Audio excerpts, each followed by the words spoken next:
ఈ మధ్య ఎక్కడ చూసినా కూడా కర్బూజాతో ఐస్ క్రీమ్ చేస్తున్నారు. సో మనం కూడా ఒకసారి ట్రై చేద్దామని ట్రై చేశాను.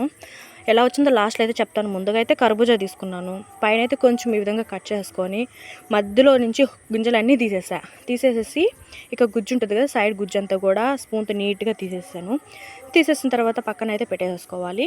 ఇక కొన్ని పాలు అదేవిధంగా కార్న్ఫ్లోర్ వేసి బాగా కలిపేసుకొని బాగా ఉడకపెట్టుకోవాలి. అదైతే గట్టిగా వచ్చేస్తుంది.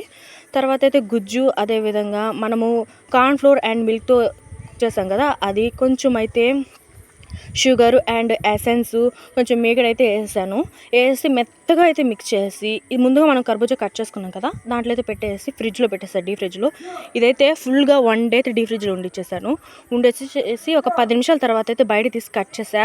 టేస్ట్ ఉంది, వేరే లెవెల్ ఉంది, సూపర్ అంటే సూపర్గా ఉంది. ఇదైతే చిన్నపిల్లలు అయితే బాగా ఎంజాయ్ చేస్తారు. ఫైనల్గా సక్సెస్ అయితే అయిపోయాం.